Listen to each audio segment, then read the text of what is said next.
Here we go. So this is the live finals of the Best of the Southwest League of Legends, streaming live from Bath University. I do love this little shield now that stops everyone just running off straight away. It makes sure that fantastic. It gives you a bit of time to kind of gather your team and say, okay, we are going to invade here, we are going to invade, or we're not going to invade.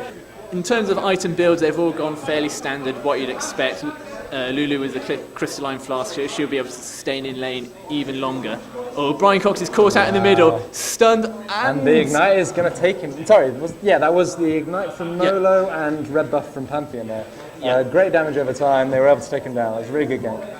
Yeah, that was a really good gank by Portsmouth White. Portsmouth White, I probably think, Dexter Morgan. Harris wandering into the jungle, trying to catch out the Javan.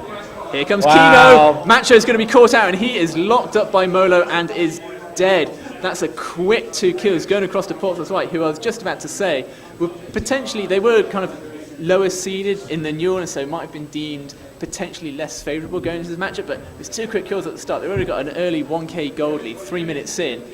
That's going to put them in really good stead for the rest of the game. They are going to rotate mid though, Portsmouth, and they're going to make a play on this inhibitor. They want to get their super minions rolling again because they are so helpful. Oh, double stun coming out on the top laner and support of Drakes, but they don't want to make an engagement on that. Rother Harris, he's just hovering around. He's looking for an engage. Anyway he wants to engage, and as soon as he goes in, they are all going to go in. Really good bubble coming out by Hinamori there. Culling is being popped by Ches. Dexter Morgan goes in hard, as does Rother Harris in the back line. Kino Combos following up. We do see Lulu being caught out and Dexter Morgan. Ches goes down as well. Pantheon picking up a double kill. Hinamori is going to be caught out by a stun by Pantheon as well. That's going to be an inhibitor. That's an ace for Portsmouth White, and that is definitely going to be Gabe. Dragon's Pop, that's a surrender. GG's coming out all around. A really, really impressive performance by Plymouth White there. Coming into this game, Portsmouth White, really strong. Probably coming into this game, maybe considered underdogs a bit. They didn't have as high seeding in the Newell, but they're showing they are definitely strong contenders into the next match. This is, of course, a best of 3. Obviously, the players, they're going to take a rest break. Some have been drinking a lot of Red Bull, but we are going to go across to our analysis desk now, and they're going to break down what happened during that match. Take it away, guys. Hi, my name is Andy and I'm from Cardiff University and I'm joined with my friend here. Hi, I'm Dan, I'm from Bath University, play for No Bads Allowed, mostly support. And we're going to be running through Game 1 of Portsmouth versus Plymouth.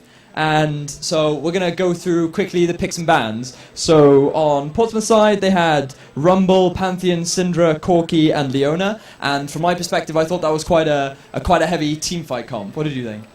Yeah, well, they have a very strong early game. I mean, it obviously looked like they were going for sort of early invade, heavy pressure sort of style, which they did. Plymouth didn't really have much to deal with it. They were running Lulu in top lane, Jarvan, jungle, Ahri, mid lane, Lucian, Nami.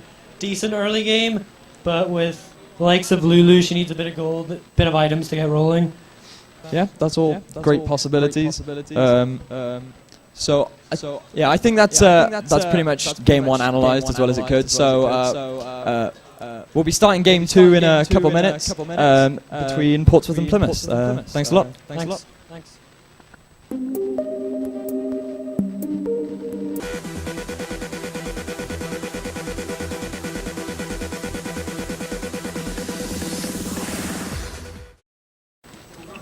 Okay, welcome back to Best of the Southwest.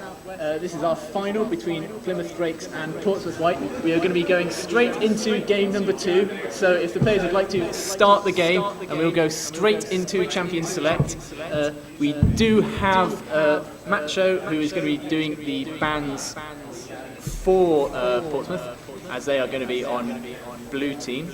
Sorry, no, Plymouth rather. Yeah, actually connected. Yeah, that's right. So they're going to ban Lee Sin out first. Again, maybe they'll ban the Pantheon as well, but they're still pretty scared of Kino's Lee Sin thing. I think that's fair enough. He can roam a lot. He can do a lot to catch them out and kill them, basically. Yeah, it would be interesting to see. I imagine that a Syndra ban may come out actually, because Molo's Syndra was so dominating in that game, just the stuns and the damage that came out. As Zed, we saw that banned last game and it's going to be banned again. They do not want to have Professor Brian Cox on Zed shredding up everything all across the map. Yeah, again, Zed's the sort of champion that can snowball out of control, and they don't want to take that risk. Yeah, I think that's quite a smart Pantheon ban coming out by Plymouth there. Yeah, like I said before, they don't want to release him, but they don't want they're probably feeling pretty scared of Kino combo right now, and they're not going to let him have anything. If he gets started, he'll be able to tower dive early with his passive. They just don't want to do that. Corky being banned out again. I think that's a really smart reactive ban that they've. No, that's they're banning their own champion. Oh, they're banning their own champion. So they obviously don't want Chez. Maybe they don't want them to first pick the Corky because Portsmouth first picked the Corky in their game. Yeah, and it's obviously a really influential pick, so they're not going to take that risk. I think a Maokai is either going to be banned or first pick here because it's such a contested champion between, as I said in the first game, between both teams' top layers and both teams' junglers. I'm going to say Ari is going to be first pick for the same reason. That's my prediction, definitely. So when it comes to dragon fights, that'll be really important.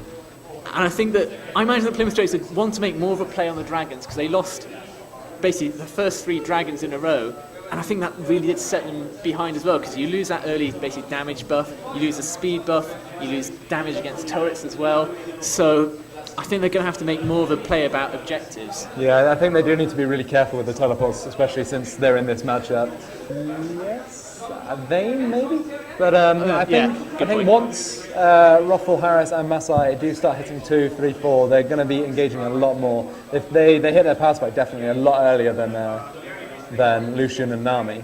But then Nami's obviously shown that she's really good with the bubbles, and if she's able to land maybe even a 2-man bubble, she's going to cause massive havoc. Caught by the thresh. There's going to be a hard engage. Exhausted's been put down on Masai. He's going to be caught out. Chez is going hard. Hinamori is going to be first to go down. Chez is going to back away. He doesn't fancy a 2-on-1 there, and Masai is going to walk away with the kill, and that's going to be first blood going across to Portsmouth White again.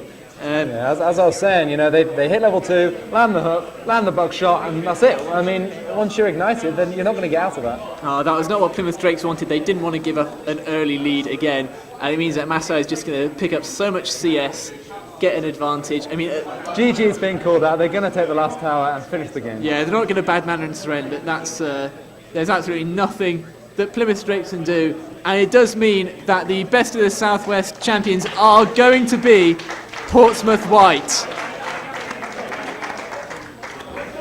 Yeah, that was a fantastic game there. They really, when they got their advantages, they pushed them as far as they could. And, they showed their class as a top-tier team. Yeah, that was really impressive stuff there. I mean, I think that Klaus Fee was probably my MVP there in the game there. He was so strong, just dominated out his lane, has so much of a CS advantage. And it wasn't due to any extra jungle help. He was just so good. He was always in the right places. He knew. Well, I felt like he just knew what the other jungler was going to do, and they're Evelyn ganks, and maybe he's right there, and he was just everywhere. There's not much they could really do about it. Yeah, so I think we're going to be wrapping up the stream now. But first of all, as far as I'm aware, it's someone's birthday. It might be Riot Bro's birthday. So if we could all sing happy birthday to him. Happy birthday to you. Happy birthday to you. Happy birthday, dear bro. Happy birthday to you.